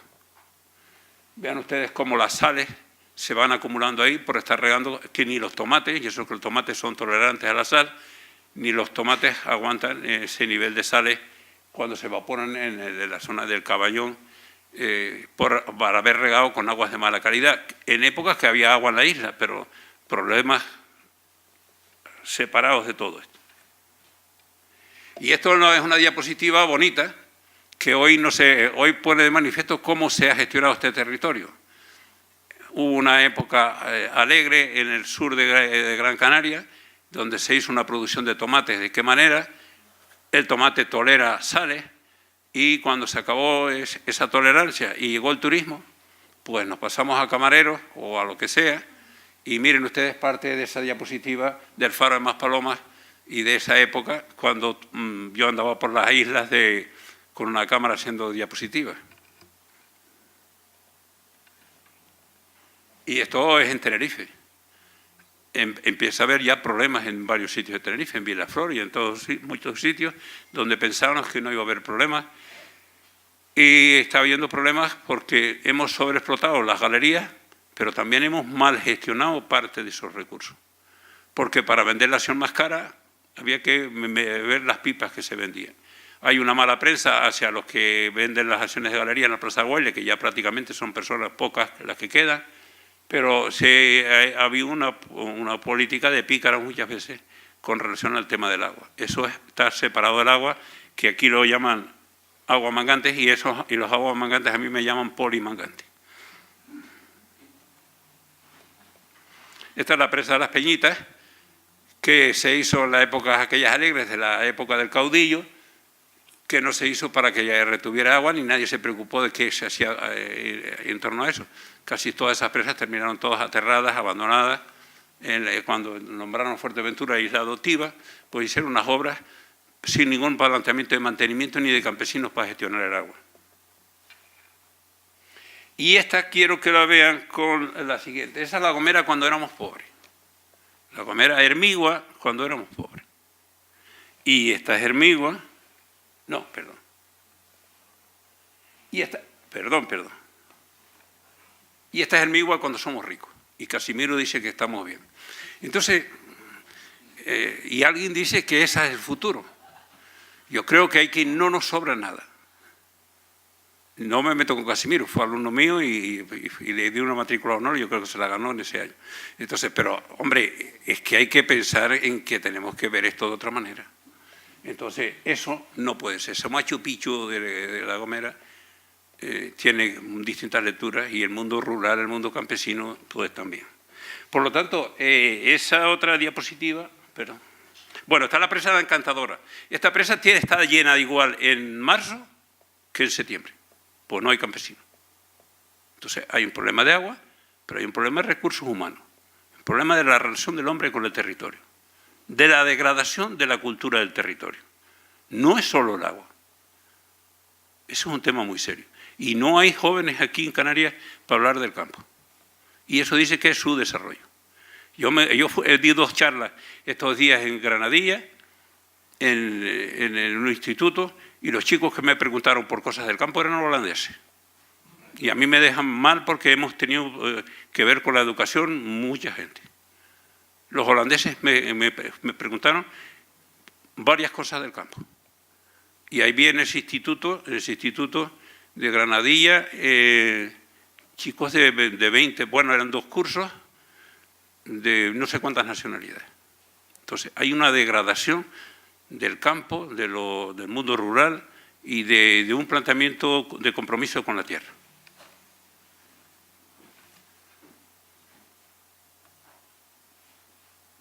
Y esto es unos campesinos palmeros en Venezuela, en el mundo de encharcamiento, donde las arcillas apenas permiten cultivar nada, pero cultivan en la época lluviosa en Venezuela y conseguían la cebolla.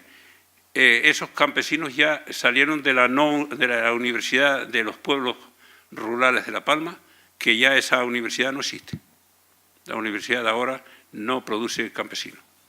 Por lo tanto, pongo esa diapositiva porque me quedé maravillado de ver en la zona de Quíbor, en una zona árida, cómo tenían cultivos y cómo cultivaban la tierra.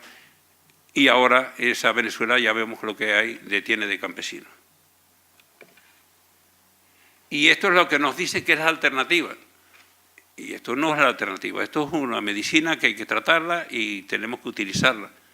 Pero no podemos pensar en que podemos con petróleo o si es con energías alternativas, pero de cualquier manera es una medicina que tiene sus problemas.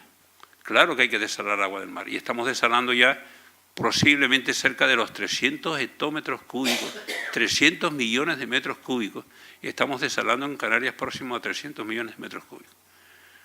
Pero la alternativa no es llevar esto para La Palma, ni para La Gomera, ni para Tenerife, sino que ya estamos desalando en Tenerife posiblemente cerca más de 30 hectómetros cúbicos, sino que hay que hacerlo para las zonas costeras y hay que hacer todo lo posible por reutilizar las aguas negras y por cuidar al máximo los acuíferos y por aprovechar todo lo que sea de los recursos hídricos que tenemos.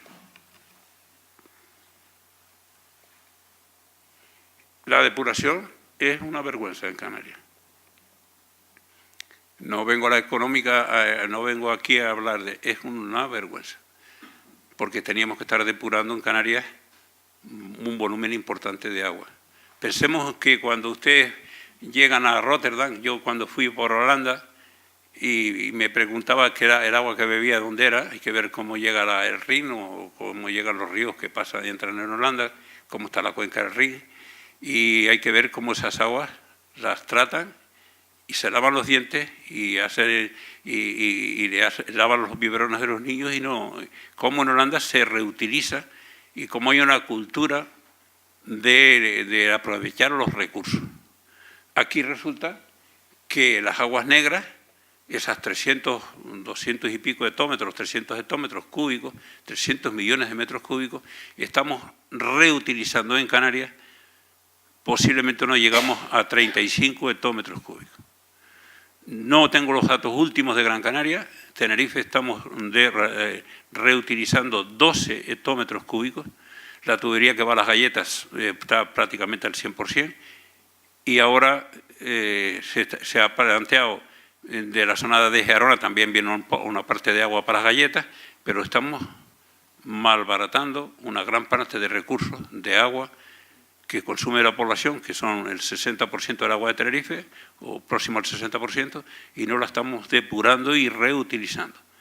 Y como bien planteaba Marisa antes, de temas de calidad. Eso es un tema importante del que tenemos que hablar y del que tenemos que contaminar, como diría Pedro Guerra, a los jóvenes sobre un tema como esto. Por eso, cuando estaba el otro día hablando con los chicos y veía que los de aquí del terruño local, los indígenas locales no hablan de estas cosas, veo cómo tenemos nuestro sistema educativo y los fallos que estamos teniendo también. Pero eso es otro día.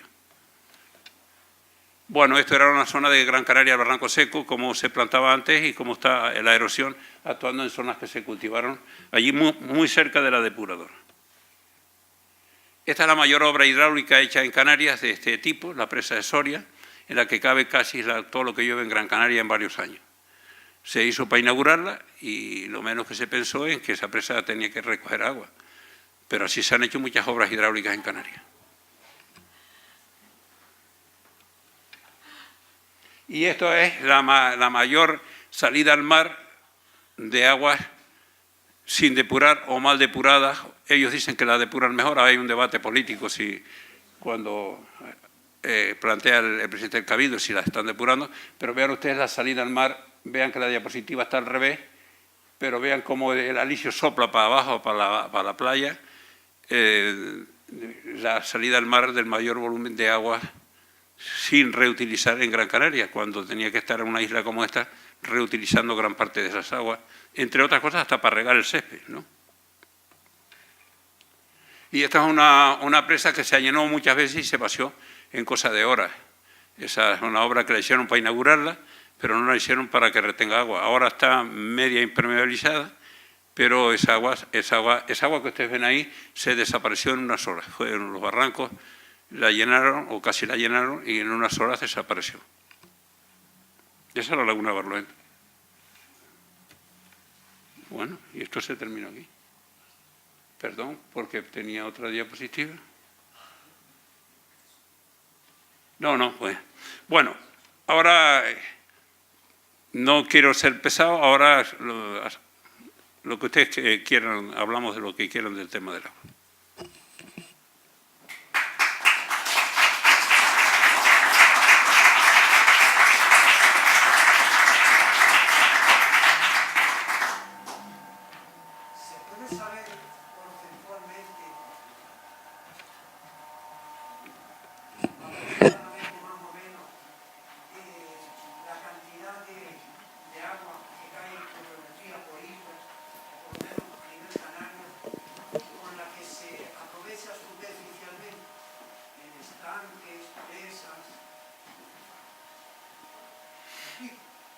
No, vamos a ver, por ejemplo, en Tenerife, donde se los pierde un volumen de agua importante es en Anaga y en Teno. Pero son zonas muy pendientes y las lluvias, de tipo de lluvias que tenemos aquí, en el resto de la isla, que tiene material volcánico reciente, tiene que llover mucho para que, por ejemplo, si uno va y ve la balsa de la montaña de Taco, verá que el agua que entra en la montaña de Taco entra del barranco Los Cochinos, de la zona antigua, pero del barranco del Palmar apenas entra agua. Es decir, que prácticamente en las zonas de material y sobre todo con la mejora de la vegetación de los últimos años, las escorrentías que hay aquí las vamos a encontrar en Anaga o en Teno. El resto de las escorrentías, el barranco de Santos algunas veces lleva algún volumen de agua al mar, pero es escandaloso porque vemos que se pierde. El agua aquí tenemos que pensar básicamente en la reutilización de las aguas depuradas, y en entrar en aspectos de economía de agua y de mentalidad de economía de agua. ¿Por qué? Porque la isla ha pasado de que las galerías de Tenerife daban 100 y pico, 150, 160 millones de metros cúbicos, y las galerías de Tenerife ya no llegan a 100 millones de metros cúbicos. Las galerías de Tenerife han perdido, ya están en el 40 y pico % de lo que producían en los años 70. Y eso es muy serio. Y algunas de esas galerías se puede reperforar, pero la mayor parte están sobreexplotadas. Entonces, lo que es impresentable es que tengamos todavía un nivel de pérdidas de agua que teníamos que estar aprovechando. Y eso sí lo podemos hacer, y lo debemos hacer. Por ejemplo, las aguas de la laguna las teníamos que estar depurando aquí arriba y reutilizando por ahí, para forrajeras, para cultivos, y no mandándolas a Santa Cruz, porque en Santa Cruz ya tienen bastante con las aguas urbanas que las tienen que depurar, y con eso ya es el agua que están mandando por las galletas, y la tubería que va a las galletas está yendo al 100% o al 90 y pico % en estos momentos. Sí. Sí, yo me acuerdo de haber escuchado a Conrado Villiers en los primeros años 70 hablar de la sobreexplotación en los años 70, en 70, 71, cosas así. Hablar de la sobreexplotación que ya se estaba haciendo tanto en galerías como en los pozos, la salinización del agua de los pozos por sobreexplotación. Años 70, y entonces lo que se me ocurre pensar es que ninguna voluntad política, ni de antes, ni en el tiempo de Franco, ni después, se ha puesto interés en controlar todo ese problema, porque mira dónde se nos ha llevado. Y ya se hablaba entonces. Sobreexplotación entonces. Y estamos hablando de sobreexplotación ahora. Hombre, entramos en un tema cultural. No olvidemos que estamos, antes, yo por ejemplo, cuando uno habla del agua ve que hay un tema de cultura. El consumo urbano, aquí todavía hay una generación que cree que la agricultura es cosa del pasado y que ya la agricultura no es cosa del presente y que el tema del agua, las desaladoras, las máquinas resuelven todo. Pero a las desaladoras hay que ponerle energía. Y si es eólica, los molinos tienen un tiempo de coste, de mantenimiento y demás. Y si es con petróleo, pues ¿para qué hablar? Por lo tanto, hay un debate cultural que no lo hemos ganado. Y en parte de los políticos, por ejemplo, en Tenerife se construyeron más de 50 plantas de depuración, depuradoras, que estén funcionando en estos momentos muy pocas. Porque eso no da votos. Entonces el clientelismo de los votos genera también parte de esa historia. Y la ignorancia, porque también nuestro mundo cultural no ha mirado con respeto para ese tema. Dice, no, ahora viene la desalación. Pero claro, cuando le dices a alguien que para beber agua en la laguna desalada hay que ponerle por lo menos 4 o 5 kilovatios o 6, depende con qué tecnología, no se puede estar y esos kilovatios hay que fabricarlos con petróleo o con energía eólica o con la que sea, pero eso tiene un coste. Pero no estamos creando la cultura del esfuerzo, del ahorro, del valor de las cosas. Y esa cultura es una cultura que la universidad, yo por eso me maravilla la intervención de Marisa, pero la universidad en la que yo he estado también no ha predicado mucho en esos temas. Entonces, aquí hay un debate cultural de una sociedad que yo cuando veo ahora lo que está pasando con los temas de la comida en el mundo, vemos cómo se ha maltratado una cultura y hay una sabiduría que se tiene del territorio, de la gestión del territorio. Cuando uno ve cómo el jable que entra por la playa de Famara, los conejeros lo domesticaron para cultivar y poner plantas tropicales allí, como las batatas o otras, se da cuenta qué sabiduría ha tenido nuestra gente sin pasar por la universidad y sin ir a la escuela. Y aquí hay una cultura que ha menospreciado gran parte de lo que es el sentido común, en una palabra. Sí. Sí. Sí. Sí, sí. A ver, sí. Bueno, en primer lugar, felicitar al profesor y a todos los asistentes. Y bueno, yo quería hacerle una pregunta y es la siguiente. Es decir, en las aguas depuradas se entiende que son los ayuntamientos quienes tienen la obligación de depurarlas. En la factura doméstica viene un apartado en la factura que pone que es por depuración. Es decir, el agua teóricamente se depura y en el caso de aquí de Tenerife, pues una gran parte o casi toda va al sur de Tenerife. Se le vende a los agricultores y el precio pues está muy cercano al de las llamadas aguas blancas, ¿verdad? Las procedentes de galerías y demás. ¿Qué podría decirnos al respecto? No, vamos a ver. El primer tema es que del volumen de agua que produce la isla de Tenerife en estos momentos, lo que se está depurando es el 12%. Lo que se está depurando no, se depura algo más del 12%. Lo que se está reutilizando es el 12%. Y lo otro, es decir, nosotros tenemos la desaladora de Arona, tenemos la de Granadilla última, tenemos la de Santa Cruz y hay una pequeña desaladora que tiene la Isla Baja en Buenavista, bueno, ahí en el lindero de Buenavista en Los Silos. Esas son las desaladoras que tenemos. El resto no son aguas, sino de aguas de galerías y pozos. Entonces, por ejemplo, en la laguna tenemos una parte del agua que viene de los pozos que tenemos ahí entre el rodeo, incluso parte de la Esperanza también tiene agua de ahí. Es decir, que el problema nuestro está en que no nos hemos planteado una economía de recursos que son básicos, entre ellos el agua, como un bien limitado. Y luego los consumos urbanos se han disparado. Porque los consumos urbanos, en estos momentos, que la isla de Tenerife, el 60% del agua que produce se consuma en las zonas urbanas indica que si bien es verdad que es 1 millón de habitantes y 5 millones de visitantes, tenemos que plantearnos seriamente cómo gestionar mejor nuestros recursos y mentalizarnos desde los colegios. Por eso me maravilla, yo de los países que conozco, que sigue la gente teniendo una mentalidad rural y urbana a la vez, es un caso como el de Holanda.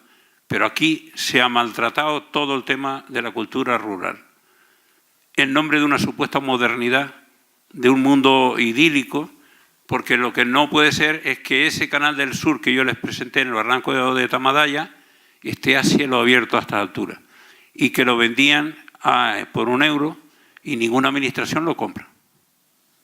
Ninguna administración lo compra. Y esa agua se está bebiendo en nuestros pueblos. Pero esos pueblos llevan una alfombra roja a Madrid para ir a la Fitur. Y no hay ciudadanos que le estén exigiendo a la hora de votar que el agua que beben sus hijos o beben ellos cuando se lavan los dientes sea agua que vaya por un canal al menos cubierto. Eso parece imposible. Y claro, con el flúor o lo que le van poniendo y que estamos posiblemente inmunizados, pues permite que ese canal siga ese canal llevando agua para el sur de Tenerife desde la zona de Fania y Arico. Entonces hay un tema cultural.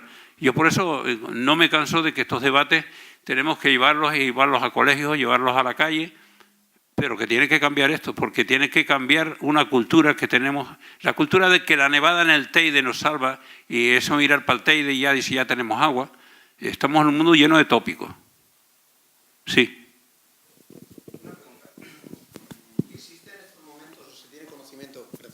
¿Existe en estos momentos algún cálculo, alguna estimación de los diferentes costes para el agricultor del agua de galería, del agua de pozo, del agua desalada y del agua regenerada? Bueno, ya prácticamente nos quedan unas comunidades agrarias que riegan en la isla, la zona de Guía de Isora, un poco a Deje, la zona de las Galletas y luego la Isla Baja. Y algo del Valle de la Rotava, por la zona de Valle Guerra Tejina. Esperemos que ahora con la depuradora eso empiece a andar otra vez, pero la zona de Valle Guerra Tejina ha perdido 500 hectáreas de plátanos en unos años. Es increíble los invernaderos que vemos ahí abandonados y que luego estamos hablando a veces del paro. Entonces la Isla Baja tiene casi 1000 hectáreas de regadío y ahora tienen un debate no por la calidad del agua, sino dónde ponen la depuradora. Porque todos tienen la pituitaria muy fina. Cuando hoy hay sistemas de depuración que, bueno, yo no digo que perfumen el territorio, pero no tienen un problema tan grande para armar un lío por eso. Pero ahí entramos en un tema cultural. Por eso yo cuando me dijeron la económica de organizar esta jornada, digo, bueno, pues por lo menos tenemos la obligación de entrar ahí. Y por eso es curioso que cuando uno está hablando con los jóvenes, ve el despiste que hay aquí sobre el agua. El agua aparece y se desala. No, eso es energía. Y la energía, sea del sol o sea con petróleo, es el problema. Por lo tanto, hay un debate cultural que tiene que entrar en los colegios, en la universidad, en la sociedad civil. Sí. Sí, cuando hablas de la cultura, pues no podemos menos que estar de acuerdo, pero los aspectos culturales empiezan ya desde arriba, ¿no? Empiezan desde aquellas personas que tienen la responsabilidad de gobernarnos. Yo una vez oí a una política caboverdiana decir: somos tan pobres que no podemos permitirnos el lujo de malgastar el dinero. Y antes de embarcarnos en una obra pública le damos 100 vueltas para ver si realmente se justifica la inversión o no.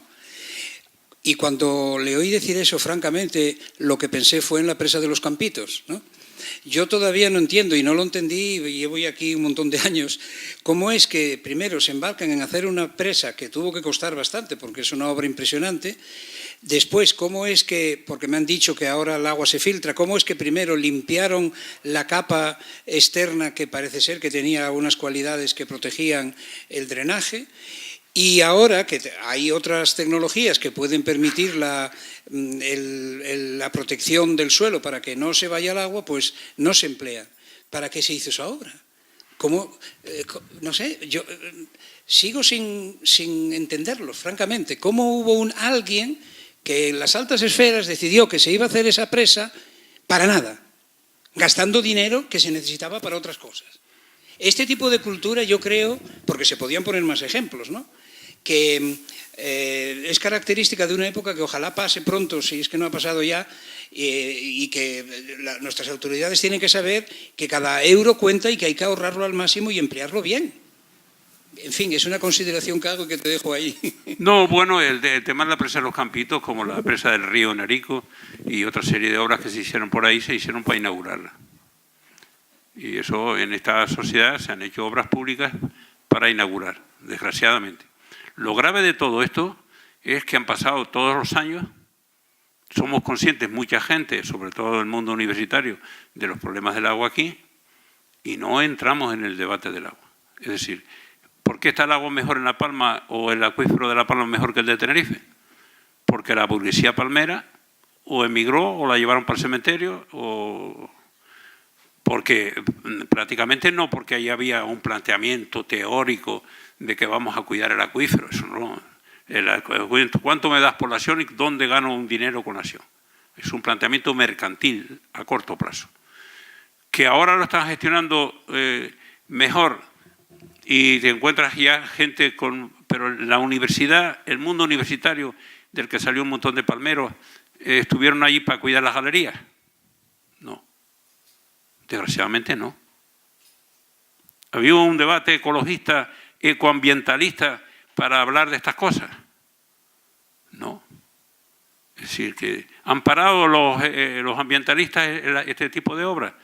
Pues la pobreza intelectual o social que tenemos, porque mucha gente, y todavía lo siguen creyendo, que es lo que el otro día me pareció preocupante cuando fui al Instituto de Granadilla a dar la charla, que los chicos que preguntaban más eran extranjeros. Principalmente los que más preguntaron eran holandeses. Y claro, en Holanda, yo sigo admirando un país como ese. En Holanda convive el mundo rural con el mundo urbano. Y es el segundo exportador de comida del mundo. Un país de 40.000 kilómetros cuadrados. Y aquí, mirar para la tierra parece que es mirar para el pasado, para un pasado de nostalgia y de miseria. No hay una revalorización de lo pequeño, de lo local, de lo que tenemos aquí. Y es un debate también intelectual del que tiene que ver la universidad y la sociedad. Por lo tanto, cuando tú hablas de la presa de los Campitos, dicen, es dinero del Estado. ¿Entiendes? Entonces, claro, es que... y cuando yo presento esa diapositiva de Hermigua, aquella Hermigua era el Hermigua de los pobres. Ahora el Hermigua de ahora, ¿qué es el Hermigua de ahora? Pero bueno, eso es un planteamiento político-económico, pero un planteamiento social de envergadura, de cómo tenemos nosotros que plantearnos seriamente cómo gestionar nuestros recursos. Y cómo el medio ambiente, el mundo ecologista, es algo más que... Aquí tenemos a Arnoldo, que está calladito, si nunca dice nada, está callado. Hablar de las plantitas, que yo respeto un montón los planteamientos de Arnoldo cuando habla de botánica y habla de la naturaleza. Pero también hay que bajar al surco y pelearnos con lo que está pasando en los surcos, en los que no hacen surcos. Porque aquí hay una alergia a los surcos y a la tierra, de la cultura de comer productos de la tierra. Lo que nos dijo Marisa hace un rato sobre el alimento de las cabras tenía que ser preocupante. Porque claro que podemos tener más alfalfa en Fuerteventura y antes estaban regando con aguas de peor calidad. Hay que ver con qué nivel de sales tenían los pozos de Fuerteventura cuando regaban los tomates allí. Y cómo tienen ahora, piensen ustedes que ya Fuerteventura está desalando cerca de 30 hectómetros cúbicos, 30 millones de metros cúbicos de agua al año. Hay que ver lo que es agua depurada y reutilizada y siguiendo una calidad por lo que podría significar eso dentro del campo de Fuerteventura, manteniendo un paisaje verde y un paisaje que alimente parte de las cabras. Arnoldo, tú ibas a decir algo. Ya por alusiones, yo no pensaba decir nada, ¿no? Pero bueno, con lo que sé aquí Soliño o también el ejemplo de la presa de los Campitos, este ejemplo de esos tenemos así a montones. Y clama al cielo que todavía actualmente se sigan cometiendo de las administraciones fallos tan grandes como eso, ¿no? Yo siempre cuando hablo siempre digo que el ejemplo tiene que venir desde arriba, de las personas que tienen el mando, desde abajo también, pero los de arriba tienen que ser los primeros en dar ejemplo. Y todavía hoy actualmente se están cometiendo muchos errores en muchos sitios aquí y no los entienden, ¿no? mi planteamiento desde el punto de vista de la naturaleza, de conservación que tú estás comentando, yo estoy de acuerdo contigo que las cosas hay que usarlas, pero hay que usarlas bien. Simplemente usarlas bien, y hay cosas que hay que conservarlas, porque hay que conservarlas, hay cosas que hay que utilizarlas, pero dentro de unas normas que permitan que el recurso se mantenga a lo largo del tiempo para los actuales y para los que vengan después. Y hay muchas cosas que desaprovechamos en muchos sentidos, tanto directamente cultivar o manejar nuestras plantas, nuestros animales, dedicarlas al turismo, dedicarlas a muchas cosas. O sea que yo creo que falta mucha cultura, como tú dices, en todos los sentidos, y no tenemos conciencia del valor que tienen nuestros recursos naturales, en el agua y en la tierra y en todo. Aquí nos ha comentado cuántas semanas, cuántos meses está corriendo el barranco de las Angustias en La Palma. ¿No sobre el agua en La Palma? Sí. De momento sobre el agua, pero eso pasa, y muchos barrancos aquí también están corriendo muchos días, muchas semanas en otras islas y tampoco se aprovechan. A ver, sí, Carlos Juan.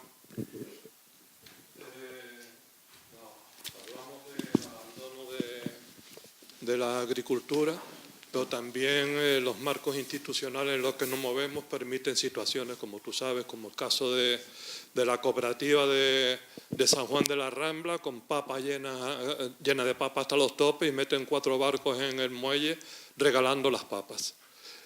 Los agricultores no podían sacar, entonces terminan porque se aburren y abandonan la agricultura, porque es imposible con todo el trabajo que cuesta, pues eso. Y ahora encima controlando a los viejos que pueden trabajar en el campo, que le quitan la pensión si lo pescan dando guataca, ¿no? Eso por un lado. Después, por otro lado, el tema de las planificaciones urbanas. Disputándole a los campesinos, a los agricultores, el terreno para hacer construcciones y tal. Generalmente cuando se hacen las planificaciones esas se piensa en el terreno. Número de habitantes que van a aumentar, pero y esos habitantes también necesitan agua. Entonces, tú mismo, yo recuerdo de ver artículos tuyos donde hablaba de las densidades hongkonianas de población en muchas partes de las islas, ¿sabes? Que también yo creo que el tema es poliédrico, ¿no? Y hay que verlo desde muchos puntos de vista, ¿no? Y nada, pretender soberanía alimentaria y que también los agricultores cultiven forraje trayéndolo mucho más barato de otros sitios. Claro que lo lógico sería hacer las producciones aquí, no sé, yo creo que hay cosas ahí que se quedan sueltas. Bueno, yo con ese tema estoy de acuerdo totalmente con lo que estás diciendo, pero el planteamiento es que nuestra universidad y nuestro mundo intelectual y nuestro mundo de las ideas ha tenido un espejismo sobre la modernidad, alejado, separado de estas cosas. Y claro, cuando uno ve lo que está pasando en el mundo, lo que plantea el gran personaje que está al frente de la economía de Estados Unidos o de la política de Estados Unidos, y las peleas que hay por quedarse con los mercados o quedarse con los sectores de producción o quedarse con las materias primas, vemos que en un territorio como este, con 2 millones de habitantes, tendríamos que mirar y leer esto con bastante más seriedad. Y eso no se está haciendo. Por ejemplo, cuando uno sale por el norte de Tenerife, de la Guancha hacia el oeste, las tierras están abandonadas todas. Y las papas, los precios son malos para los de la Guancha o para los de Icó, pero también para los de Icó del Alto, que las siguen sembrando. Entonces hay elementos culturales con los que hay que pelear. Y unas islas como estas que trajeron 40 millones de kilos de papas el año pasado, y que las tierras las tenemos abandonadas. Y eso es parte también de la lucha que tenemos que tener para tener agricultura o para tener un bienestar aquí. Pero también la gente compra las papas más baratas, las papas cavadas en Inglaterra en septiembre pasado, y estuvimos comiendo papas inglesas hasta febrero aquí. Papas inglesas que las trataron con frío o las tuvieron con antigerminantes o lo que sea. Y sin embargo luego los ves con móviles que cuestan lo que no está escrito. Y la economía la quieren a la hora de comprar el kilo de papas. Es decir, tenemos que cambiar de cultura y tenemos un sistema educativo que yo no sé si nos está alejando también más de lo que debiera del territorio. Y eso lo vemos en los que hemos estado con preocupación por el mundo rural, vemos de qué manera están las cosas en el mundo rural. Pero como aquí tenemos 1 hora para terminar y tenemos el compromiso de que a las 9 cerramos, si quieren alguna cosa más. Sí, Sí, Leandro. Yo solamente matizar lo que comentaba aquí el compañero, que lo que sí vemos es que este tema que se plantea, ¿verdad?, del no cultivo, el abandono, está íntimamente relacionado con un tema económico, es cuestión de números. Sí, ¿por qué las cabras de Fuerteventura no se alimentan con forraje elaborado por los propios ganaderos o por agricultores? ¿Por qué el cultivo de las papas se está abandonando? Lo que comentaba aquí el compañero, si entran por el muelle a precios comparativamente irrisorios y el que controla el mercado pues gana más dinero con las que entran por el muelle, cuestión de números. Es decir, si la actividad fuese más que rentable, si que generara unos ingresos mínimos, yo considero que podríamos ver zonas más verdes y más agricultura y más ganadería en las islas. Sí, pero esto sería otro debate de otro día. ¿Hay una devaluación económica del campo? Sí, pero hay una devaluación cultural. Y yo no sé qué pesa más ya en estos momentos. Hay una devaluación cultural preocupante. Los hijos de los agricultores no son agricultores, pero yo conozco parte de la llamada clase media agrícola, por ejemplo los palmeros en el sur de Tenerife, que controlan la mitad de los plátanos o próximo al 50% de los plátanos del sur de Tenerife, que muchos palmeros, sus hijos no saben dónde están los plátanos, ni han entrado en la tierra, porque eso es cultura del pasado. Y eso tiene que ver con un sistema educativo, con un sistema de valores, y de esas cosas podemos hablar. Y a la hora de comprar comida también pasa igual. Es decir, hay un debate cultural del que tenemos los que hemos estado en el mundo de la enseñanza alguna responsabilidad, pero también la vida política, de cómo vemos la devaluación. Es decir, cómo vemos la laguna llena de perritos, de animales de compañía. ¿Cuántas cabras quedan en la laguna? Fuera del papel que jugó Pedro Molina por la ganadería y demás. ¿Cuántos denuncian todavía que un gallo cante de madrugada por ahí? Unos policías pendientes de dónde está el gallo que canta de madrugada. ¿Eso es tolerante en esta tierra? En Holanda no pasa eso. Pero claro, es que la escala de valores con la que estamos dominando en esta tierra es una escala de valores. Hay que ver todas las fiestas. El otro día estaba en La Palma, en Los Sauces, donde ya no quedan agricultores, quedan unos 20 o 30 jóvenes que todavía atienden los plátanos. Y el resto, y había que ver qué tinglado tenían organizado allí con un rally. Y la plaza de Montserrat llena totalmente de coches que no había por dónde pasar. Y todos presumiendo de los alerones de los coches. Claro, en un pueblo de agricultores eso era impensable hace un poco de tiempo. Pero es que en feria de vacas no hacen, porque no queda ninguna vaca en los sauces. Cuando el estiércol es tan importante para la agricultura y para tener leche fresca en casa. Es decir, que hay toda una devaluación de valores. Por eso yo por lo menos quiero seguir predicando por ahí, sin competir con los curas en sus sermones, y perdonen, porque creo que tenemos la obligación, los que tenemos unos vínculos con el mundo rural, de seguir hablando de esto y sobre todo ver si contaminamos, como diría Pedro Guerra, a los jóvenes, a los que no están en misa aquí en esta casa esta tarde, pero alguno vendrá. Gracias y buenas tardes.